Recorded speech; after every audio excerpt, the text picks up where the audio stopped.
Next speaker was first spotted in the background of a tapestry at the cloisters. Since then, scholars found her in many paintings and famous photographs throughout the centuries. She lives in a house that is on no map, and those that have tried to locate it never returned. And she can only be summoned with a certain type of mushroom, with a certain cat at a certain time of the year. So it's a good thing we invited her to speak, because she is Julia Wester. Thanks so much for that awesome introduction. As she said, I'm Julia Wester, although I am allergic to cats, so if you try to summon me with a cat, I'll probably go the other way. So I'm a dog person. But I'm here today to talk to you about defending your team against CDD, or chaos-driven delivery. Everything needs to have a DD after it, so I named CDD. So a little bit about myself first and why I'm here to talk to you about that. So I've been in the tech industry for about 16 years, and most of that time in web development. So I spent a lot of time at Turner Broadcasting System in Atlanta working on sites like CNN, Sports Illustrated, etc., and working different levels of web development, different shapes and sizes. And then in 2009, I took my first management role there, and I managed the team that delivered the NBA.com website. So in the 3 years that I was there, I learned that moving from development to management still had a lot of puzzles. They just became about people and process puzzles instead of logic puzzles of code. And my team had a lot of chaos. So we did a lot of experimentation, and we learned some things to help us tame the chaos. But I thought, hey, if you can do something one, maybe that's just a fluke. If you can do it one time, the real test, if you know something, is to see if you can replicate that experience. So I upped sticks and moved all the way to Seattle and managed a web dev team there at F5 Networks. So I did that for about 3 years and had some similar success. And I said, okay, maybe I do know something about what we're doing. Let me see if I can go help customers at scale. So now I work at LeanKit as an improvement coach, and that title is just a silly title that means I help our customers find ways to take a little bit of the chaos out of their everyday.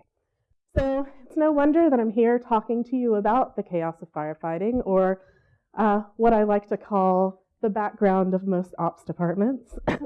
So in web development, we're very ops adjacent, if not embedded with ops teams. We can't really do websites without having a good understanding and relationship with our ops teams. And looking into those environments, the people environments, it was very clear that there was a much higher level of chaos than any busyness we thought we ever had. And it's because many ops teams are trying to manage the varied demands on their time and are just struggling with how to do that. Do many of you feel like this sort of aptly describes your situation or your experience? Yeah, I've got some hands out there. I think some of you may think that this is actually the number of fires that you have to put out in a given week, if each one of those fire extinguishers represents a problem that you've had to deal with. And I think that the chaos is perpetuated by something I'm calling the cycle of pain. And it starts with just having all of these voices coming at you, those varied demands. And you've got the historical squeaky wheels that won't shut up until you do their thing. You've got the hippos, the highest paid people and their opinions. And you've got all of the things that people are wanting you to do. So you start everything just to get them to shut up, right? Because you need to make some progress, and you can't do that until they leave you alone. But what happens, and we learned from Nell and we learned from other speakers yesterday, thankfully, that starting everything leads to finishing nothing, right? If we get everything in our system going, we're not finishing anything. What happens when we don't finish anything? Our stakeholders start to get nervous, they start to get angry, and they figure out the only way to get anything done is to escalate everything. And so it turns into a vicious, self-perpetuating cycle of pain. And so we've got to figure out a way to stop the madness. When I was thinking about this, and especially related to ops teams, I thought, we deal with systems all the time that manage these same challenges that we experience. Take the operating system. It gets demands on its time of varied nature at unpredictable intervals, yet somehow it manages to seemingly handle it pretty effectively. So what could we learn from systems like that and apply it to our human work systems? And when I started thinking about that, that was sort of the genesis of this talk. Like I said, the operating system gets bombarded with all those requests at the unpredictable intervals, but how does it decide what to do and when to do it, and how much context switching to do? Well, an operating system is programmed by people. We're smart enough to figure this out with our operating systems, so let's look at how we do it. It is coded with a set of explicit policies, and those policies are often concerned with things like capacity utilization, trying to, and I only ever say the word resource when I'm talking about physical computer resources, but resource utilization, trying to get the most out of what it's got there. And then also it's concerned about the concept of job starvation, not wanting to let any particular type of work just sit there and never get addressed. So there are a lot of ways that an operating system can be programmed to manage the scheduling of its work. So I pulled a few methods, and I wanted to go over the pros and cons of each and then figure out what we can learn. The first of the 5 I want to go over is first come, first served. And it's pretty self-explanatory and fair, and that he who asks first or she who asks first gets first, right? And it's a very simple system. There's not a lot of rules to maintain, so the overhead of managing the system is low. But the problem is that it doesn't account for variations in size or priority. And so in systems that don't have homogeneous work, like manufacturing plants where you're stamping out the same widget over and over again, or if you're not in a situation where you've got a lot of scripted standard work like a help desk, then you're not in the land of homogeneous work, and this might not be the perfect system for you.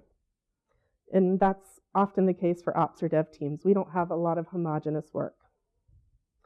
The second is shortest job first. And again, they name these pretty self-explanatory. It's that you keep short jobs from getting stuck behind long ones. And the problem is that if you have a lot of short jobs, the long jobs never get run. And so we're entering into the land of job starvation. We've got a class of work that's never being addressed. And if we remember what happens when we don't address types of work, our stakeholders get antsy, they start escalating, and it turns into that cycle of pain. So we want to avoid job starvation. But an equally important problem is that we often lack information about the duration of our work, right? Not everything comes in with a nice label of this will take 2 hours and 20 seconds, and humans are predictably, historically bad at estimating, right? There's some great examples of estimating how many tanks the Germans had in World War II and how off we were from the experts measuring that. It's pretty fascinating. But if that's not enough, in a true shortest job first scenario, if a long job is running and a short one comes in, the operating system can preempt the job that's already running, can interrupt it, put it to the side and run the shorter job. So now we're getting into the land of context switching and the costs associated with the ramping up and ramping down, in addition to the management cost, the overhead of keeping track of all the inventory of work and managing it so that we don't lose track of anything. So it's a lot of reasons to keep looking on to the next option. And that third option is scheduling by priority. And this is a system that we're feeling pretty comfortable with. Most of us have probably worked in systems that have that priority scheduling method down pat. And it expects you to assign a priority to each item in the queue. What happens, though, is that we often get to a point where we're saying we've got a bunch of priority ones, a bunch of priority twos, and so on. How many of you have ever ended up in a situation where you've had multiple priority ones? I know I have. It's like at least half the room, if not more. I'm really bad at spatial reasoning. But it needs a priority for everything so it can stack rank them and work down in highest priority order. And what we end up doing is sort of have a bucketed approach of a bucket of priority ones, a bucket of priority twos. And again, with a constant flow of high priority jobs, we may not get to the lower priority jobs. And just because they're lower doesn't mean they're not important, right? We think higher, lower, it means it's okay if we never get to this stuff. But again, we're perpetuating the cycle of pain. So the fourth type is Roundrobin, and it's something I've never truly encountered in a human work system, but I thought it was interesting to look at. And what happens there, if you're not familiar, is that an operating system is programmed to process each job for a set period of time. I believe it's called a quantum. And it goes to each job and works on it for that amount of time. If it's not finished, it puts it to the side and goes to the next job. And it does that for every job in the cycle. And eventually it'll get back around to that first one and see if it can finish it in the next quantum. So great average response time because we're starting all the things. And we're not starving any work, right? Because we're getting to everything. But the problem is that in starting everything, what have we already figured out? That we're not going to finish anything, right? And so we have long lead times, long times from start to finish. And because that happens, then we rarely meet deadlines in a true round-robin system. So need to keep looking. And when I was looking, I'm not an OS expert. If you can't tell, I'm keeping this very high level. But when I was researching, I wanted to find out, what does my operating system use? I use a Mac OS X. So from what I found, a Mac operating system uses something called a multi-level feedback queue. And that starts with our good friend, sort of the priority scheduling method. And it lets us use the fact that we are good at putting things in buckets of priority. So we establish different priority queues. In CNN, our automated syndication system was set up to use queues like this. We would have different types of jobs that would take different priorities. Breaking news was obviously the top priority. It preempted anything else. It would go to a special set of servers, special queues. Our story publishing was the next most important, then the section fronts, and then the archives could wait. If it took a little longer, that's fine. And then a lot of things went into that bucket. So that's what we're doing here. We're using our natural tendency to be able to bucket things. But it goes one step beyond that and recognizes that that's not enough and says, okay, now we're going to assign an algorithm or a policy to each bucket. So I'm going to say for my priority ones, this is how we're going to manage that work. It could be a first come, first served. Priority 2 could be, diving deeper into the priority and trying to get a little more granular. Or you could choose a round robin. It doesn't matter which one. It's just understanding that you have different queues that you're going to treat differently, and you're going to make an explicit policy about how each queue is treated. Now, if that's all it was, it would just be multi-level queues, but the word feedback is in there. So why is the word feedback there? Well, it's because, from my research, that it's learning from the jobs as they're processing. So if a job is, say, taking too long to run, the operating system may decide to move it from one bucket to another, one queue to another. So it can be deprioritized, or in the case of a lot of human systems, if things are taking too long, they get moved from bucket sort of standard priority to, oh my God, the sky is falling priority. So it learns from things as they're working and acts. So it's a learning system of sorts. So that's multi-level feedback queues. So that's all well and good. We've talked at a very high level about some ways that an operating system could be programmed to process work, but how does that help us, right? We're humans, we're not automatons, but we have learned a lot by understanding the pros and cons of each policy, each algorithm, to help us design and ask the right questions to design our own scheduling system for human work systems. So I think that we start, when we want to design a scheduling method for human work systems, we want to start with asking some key questions. That first question, I think, is truly important, and it's, is my goal to keep people busy or to deliver value quickly, right?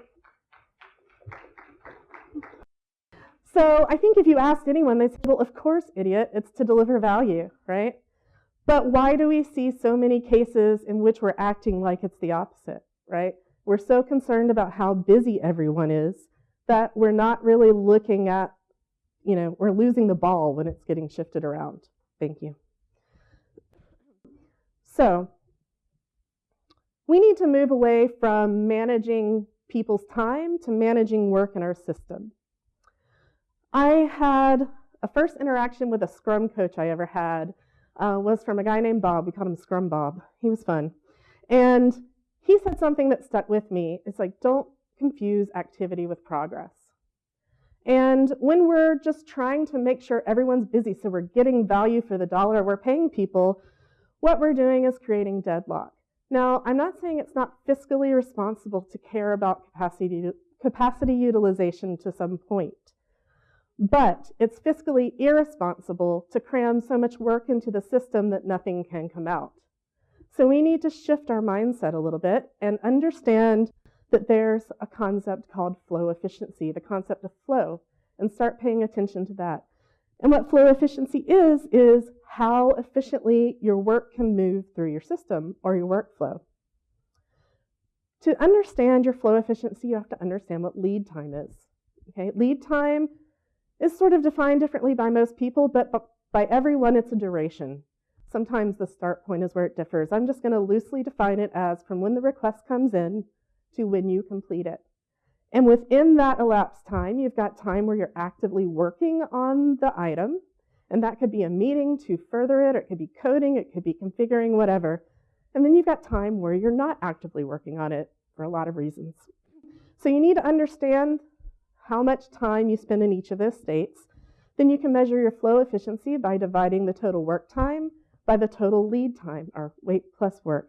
And then you get a flow efficiency number. So can anybody guess what a good flow efficiency percentage would be in an organization today? Just shout something out. 5.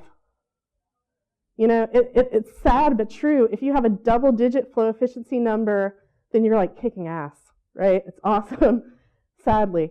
But why is that the case? We're not stupid. We know some of these concepts, but we work in systems that are all optimized towards capacity utilization. So we need to start shifting our mindset to monitoring the flow, and once we monitor it, we can start to improve it. We can start to see what some of the causes of that wait time are. Did we start too much? Did we start stuff we knew we couldn't finish? Did we hit a tech barrier, a coordination barrier? And then we can start to be a scientist and experiment ways to mitigate or reduce those wait times and improve our flow efficiency. Then we should go and look and see, does any of our work demand special treatment? Can we just all do it first in, first out? Or do we need to break our work apart into those queues so that we can treat each one differently? And in a Kanban system, we would call this classes of service. So this is an example of the classes of service that my dev team used early on when we were trying to tame the chaos. And you can figure out which angle you want to take when you're classifying your work. We chose to use these 4, and these, we broke apart our work by cost of delay. So each one of these buckets has a different priority because the cost of delay of the work inside it is different. The expedite is the sky is falling stuff. It means that the cost of not stopping everything and doing it right now is more than the cost of, it's immense. We have to stop everything. It's a better economic equation. Fixed date, nobody cares if I deliver the draft website the day after draft. It has to be done by draft day, right? And then, lower and lower the cost of delay goes until we get to the intangible, which is the stuff that's usually starved out. The things that aren't emergent right now, but will become expedite if I don't ever get to them, your upgrades, your end-of-life stuff, all of that stuff. So we want to look at our work and understand if there are any cues that we want to make out of it, and you make the cues because you want to treat the work differently. Then we want to think about job starvation. We have our cues. Are we worried about starving any of those cues out? I want to take a second and explain what a WIP limit is. We've heard about that a little bit. WIP stands for work in process. We've already heard from a few people that starting too much means not finishing enough. So we put a WIP limit on our system. It's an enabling constraint. And an enabling constraint is something that we do to hold ourselves back to achieve a positive outcome. So if we're saying, if we do too much, we don't finish anything, so I'm only going to let us do 10 things at a time. If I'm concerned about job starvation, I may take those 10 things and divide them out across my queues so that we're doing a bit of something in every queue at any given time. Then we want to look and see, does partially done work provide any value? And this is getting to how much are we going to allow interruptions and context switching. So there is an argument to be made that there's some information value in partially done work. You do learn some things sometimes, but generally partially done work is like this. I'm not going to be able to get over here if I'm not an extreme sports person. Guess what? I'm not. So I'm not going to be able to use this bridge to get where I want to go. This bridge is inventory sitting on my shelf that's costing me money and not getting me any value. So we want to put a premium on things that we've started and only interrupt them if it makes economic sense. We only want to add chaos to our system if we're going to get a better value out of it. One thing that we do at LeanKit that sort of helps in this space is that we make our work phys good. And what that means is frequent, small, good, and decoupled. We want to deploy frequently, value, not just deploys. To do that, we need to make the work small and decoupled so that we can easily move things out. And then we need to make sure it's good. Security considerations, other things have to be baked in. Now, if we make our work phys good, the work is quicker. There's less opportunity to interrupt because it's not taking as long. Not only that, there's less need to interrupt because doesn't take so long to wait for the next opening. So making our work phys good allows us to only interrupt under circumstances that really make sense. So once we've answered all of those key questions, then it's time to use that information to make some explicit policies. And we make explicit policies not just so we can feel like a good overlord, but we make policies because, again, it allows us a shared understanding of our system and how we want the work to move through it. And when we have a shared understanding, then we're able to collaborate together on how to improve it because we're on the same page. Not only that, when we have stress on our system, we're able to have conversations about it with a lot less emotion than if we were just sort of shooting from the hip and doing whatever we want. One policy I think we all could use a little more implementing of is a policy by Drucker. And I'm calling it deciding in advance what you're not going to do. So we all have this backlog, right? I'm in favor of changing that to options. Because when we hear backlog, we feel like we eventually have to do all of it. And that's not true for most of us, honestly. Options are a list of things that we may exercise or may not. So we need to actively decide what we're going to do and what we're not going to do. If you can't read this in the back, this says there's nothing so useless as efficiently doing that which should not be done at all. And a lot of us make passive decisions about what we're not going to do. We let time and circumstance figure it out. But we're not always getting the value or the consequences that we want, so we need to take control of that active decision. Once we do that, that frees us up and lets us look at a much more, a streamlined, a less chaotic situation that then we can really focus on and decide which policies best apply to the rest of our work. And here's an example of policies I might apply to my different classes of service. The policies you would pick would depend on your answers to your questions. Now, once you've made all of those policies, you need to make one more, and that's deciding when to break the rules. They say that every rule is made to be broken, and we can't anticipate every need that we're ever going to have. So take into account that maybe you don't want to save any of your work in process allocation for emergencies because they should be rare. You want to use it all for other stuff. So when you have an emergency come in, you may decide, okay, we're going to break our WIP limit, exceed it by 1 every time we get an emergency, but only 1. Or if I'm working on a priority-based system, I'm going to let us pull out of order when the top priority item takes a skill that's not available. So there are different ways that we can decide in advance to break the rules. And even when we haven't decided in advance, because we know why we've made the policies, we're better able to adjust and adapt to the ongoing change. So I think that if you are looking at a chaotic environment, if you take these key questions, you get the answers with your team, not just by yourself, you try to design some policies that are optimizing to achieve the answers to your questions, and then you go one step further and to decide when to break the rules, that you're in a good place to ultimately learn from your experiences and apply that back to your practices and even sometimes changing your underlying mindsets, that double loop learning, as opposed to just the single loop learning experience. So there are some resources that have really helped me in figuring out some of the underlying theory behind this. So I've listed 4 here. And the first one, you might be thinking, product development. I'm not in that. And I will say that this is an extremely difficult book to read. It's very statistics heavy and very theory heavy, but that might be right up your alley. It covers queuing theory sort of to the core. And it also explains the economic value of understanding the cost of delay to your work. And that's been very seminal to the improvements that I've made in the organizations I've been in. The second is the Kanban book. It was what I sort of literally went by the book on in my first management role when I was figuring everything out. I sort of took step by step, and it was obviously a game-changing book for me because I stand here sort of a Kanban coach helping teams do better. And it talks a lot about classes of service, getting so predictable in those classes of service that maybe if you want to, you can even decide SLAs and what confidence level you think you can meet those SLAs for your different classes of service.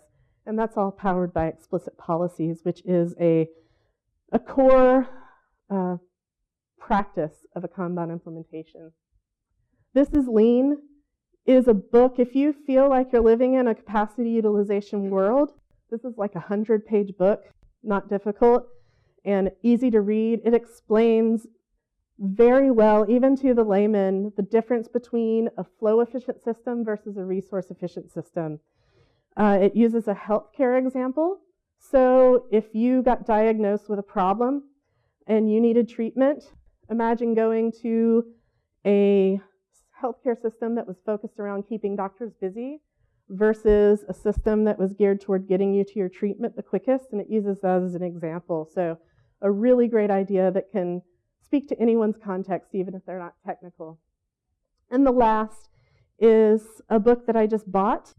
I saw Dan Vicanti speak about how an expedite request sunk the Titanic, which was very, very interesting. And that book has a lot of information about these pull policies that we talked about, the scheduling algorithms, and how they affect your cycle time or your lead time of your work. So really great stuff here that can help you give some oomph behind the things you think might work. So I wanted to thank everybody for listening. I've got some ways up here that you can stay in touch with me, give me feedback, the good, the bad, maybe keep the ugly, but I'll take good and bad. And I just want to see if we have some time for questions. Hi, I work at a company that's extremely committed to Agile. We just finished our annual plan for all the software we're going to develop in the next year. And so I've been deeply agreeing with everything you presented. And, with a lot of our management being very invested in this thing they call Scrum, a uniform process that does everything. How do we introduce these ideas in a way that's compatible with the agile mindset of our overlords when we really know that we need to do a better job of organizing and queuing our day-to-day work so that we actually get the things done for them rather than following the agile plan? No, I know what you mean. And fortunately for all of us, what we're talking about here really isn't opposite to the true agile mindset. It's just opposite to the way many people think it must be implemented.